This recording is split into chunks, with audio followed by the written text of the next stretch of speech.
2019 brought us the Nintendo Switch Lite and a revised base model Nintendo Switch with improved battery life. 2020 on the other hand will be massive for gaming, but will Nintendo deliver when it comes to launching new hardware and Zelda Breath of the Wild 2? For the first one, it seems that it could be the case, and it doesn't require a genius to realize that the sequel to Breath of the Wild is likely to follow suit. Now then, let's get straight into the solid and less solid information we currently hold. By the way, to illustrate the all but revealed console, we will be using renders of Olivier Raymond's Switch Up concept, and also make sure to leave a like on this video, subscribe, press that shiny notification bell and all that good jazz if you haven't already. The most solid proof of the existence or development of the long-rumored Nintendo Switch Pro is a new report from renowned Taiwanese tech magazine Digitimes, which on January 6th wrote that, quote, Nintendo is reportedly planning to launch a new Switch model in mid-2020, with volume production for the new device beginning in the first quarter of this year. This information derives from sources in the upstream supply chain.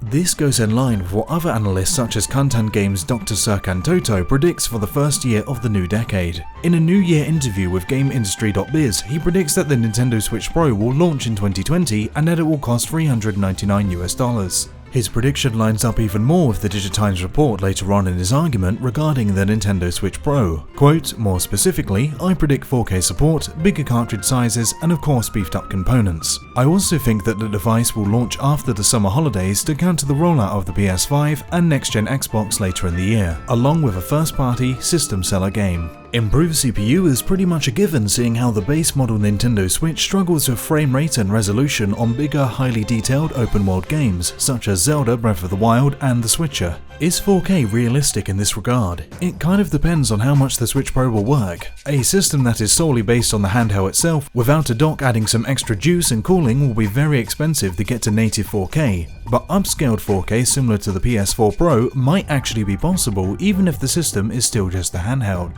4K has become the standard, and at the beginning of 2021, the Nintendo Switch will be the only primary console out there that cannot output games in native 4K 60 frames per second. The leap from the PS4 to PS5 and Xbox One to Series X is massive, and there's no way that Nintendo will follow suit anytime soon. In fact, I don't believe 4K is a realistic measure at all, as native 4K seems to be something Nintendo will add first in their next system. Instead, I find it more likely that the new model reported by Digitimes will be another Nintendo Switch that will have a CPU boost taking advantage of the new line of Tegra Pascal chips. The aim, it seems, will be a minimum of 1080p 60 frames per second docked and possibly up to 1080p 60 frames per second undocked. You see, Nintendo is the type of company that would rather provide a sturdier product with a few refinements, including a good enough CPU upgrade, but not blowing up the production costs, as that will mean a product that is simply too pricey for the average consumer.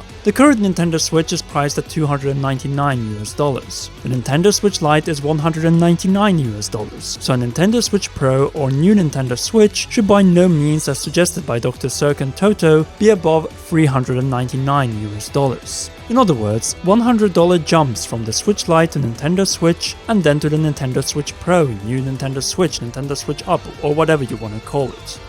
Anything above $399 will be ridiculous for two reasons. $399+ will be close to the cost of the NES in 1985, adjusted for inflation. This would make it by far the most expensive Nintendo system ever released. Then you have the PlayStation 5, which is a native 4K 60fps and upscaled 8K 30fps system, rumored to launch at $499 this holiday season. Do you see the disparity? Besides competing with 8K 30fps and native 4K 60fps systems, it isn't Nintendo's priority right now. What is more likely is an emphasis on providing a solid and sturdy top-model Switch that offers supreme battery life, stable minimum 1080p 60fps docked for titles such as Breath of the Wild 2, Metroid Prime 4, and Monolith's soft new IP. They also need to solve the Joy-Con drift once and for all and remove the bendable and easily cracking plastic parts by replacing them with a fully metallic shell, which can take a beating. All of these hardware and performance boosts, as we have already stated, will require increased production costs, and since it's a handheld and the parts required cannot take up more space than a big handheld can fit, expecting 4K on an expensive hybrid for the price of $399 is simply unrealistic.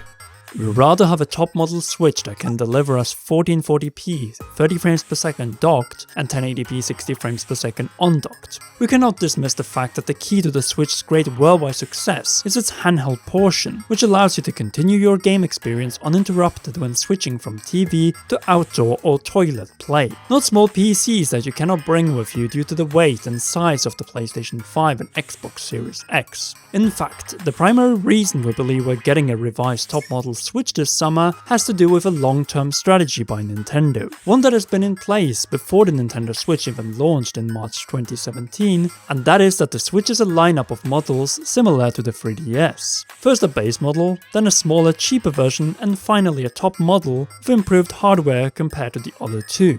Only the difference this time being that Nintendo, instead of having a 2-year gap between each model, has a 2-year gap between the original Switch and the Switch Lite, and only a year in between the Switch Lite and Switch Pro new up.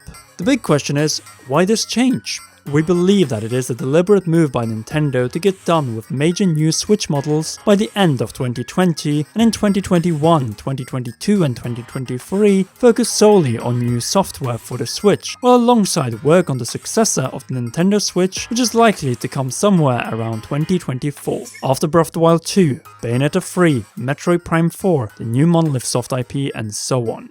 This brings us up to the final prediction Dr. Serkan Toto brought up, and which we also will dedicate the rest of this video to. To again quote, "I also think the device will launch after the summer holidays to counter the rollout of the PS5 and next-gen Xbox later in the year, along with a first-party system seller game." First-party system seller game, you say? What else can that be other than The Legend of Zelda Breath of the Wild 2? Now, we're not saying that it couldn't be something else like a Super Mario Odyssey 2, the original was a showcase of how optimized and fluent the Nintendo Switch can be with a carefully tailored title for the system. 1080p, 60fps with a great art style and awesome capturing mechanics. From a technical standpoint, the combination of the Switch and Super Mario Odyssey was a match made in heaven.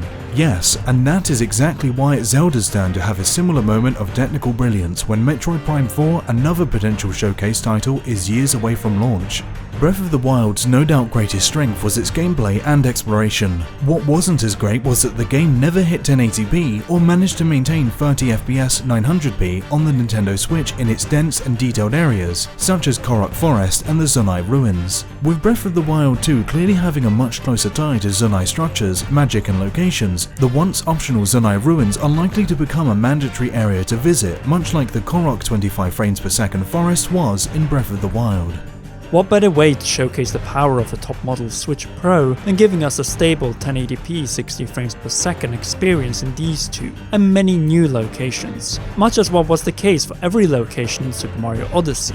4K shouldn't even be considered, and definitely not a priority when we know that the base model Switch is clearly weaker than the base model PlayStation 4, and it was this technical disparity that made it impossible to run The Witcher 3 in any higher resolution than 720p 30 frames per second docked and with radical reduction of textures and effects. We need to realize that the Nintendo Switch uses technology that is groundbreaking for a handheld console combination, not a home console where the specs are somewhere between the Wii U and the PS4, which makes sense when we see how Breath of the Wild performed better on the Switch than on the Wii U, but then only in the resolution and sales department. 900p against 720p, but both being stuck to 30 frames per second due to the hardware. Under these circumstances, Breath of the Wild 2 in 1080p 60 frames per second docked and undocked will be a massive success, as a technical showcase of what a Nintendo Switch top model is capable of. Then, after this initial Zelda success, you can bring less demanding titles like Super Mario Odyssey 2 up to 1440p 60 frames per second docked and 1080p undocked. It may not sound big compared to the PlayStation 4 Pro, and definitely not the PlayStation 5, but it will still be a leap which will be considerable enough to justify a top model compared to the base model, while not pissing off 50 million Nintendo Switch owners around the world for buying into an inferior model. In the end, it all comes down to balancing the lineup of Nintendo Switches, the Lite, the Basic, and the Pro.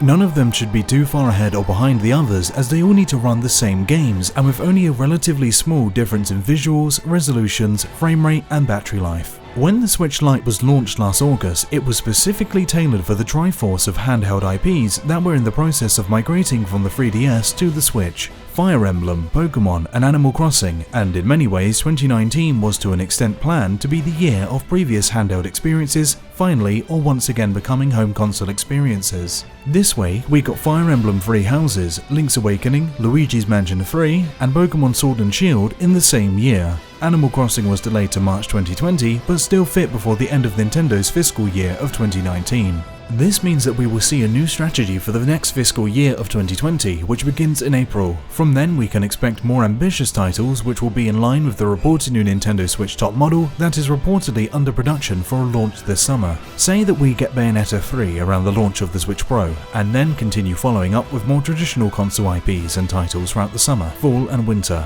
Here we see Breath of the Wild 2 coming in to be the real system seller for the Pro, much like Pokemon Sword and Shield was for the Lite. The new model, not the game itself, will likely be the cause for why Nintendo is eager to get the Breath of the Wild sequel out not only in the upcoming fiscal year, but in fact for the holiday season, so they can have a system seller title that can bring solid holiday sales in the Nintendo Switch Pro's first battle against the PlayStation 5 and Xbox Series X. In fact, a brilliant move would be to create a Switch Pro Zelda Breath of the Wild 2 bundle for the holiday which will sell by itself. Besides, Breath of the Wild 2 being the 20th mainline Zelda game in 2020 with a special 20th Zelda game bundle, that would just be perfect.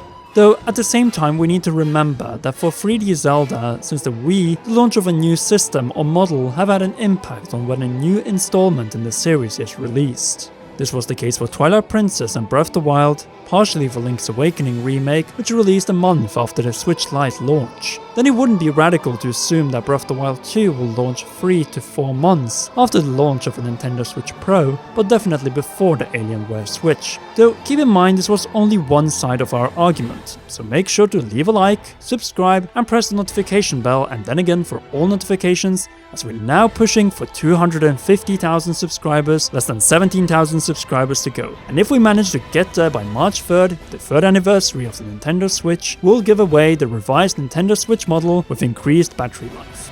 A big thanks as always goes out to our patreon.com/commonrealm patrons, which we hope you can join or press the join button to become a member here on YouTube. Cool new perks are incoming. Finally, for an opposite take on this video, make sure to check out the video to the right in the end card where we argue why Breath of the Wild 2 might not come out in 2020. Anyways, we'll see you all in the next video.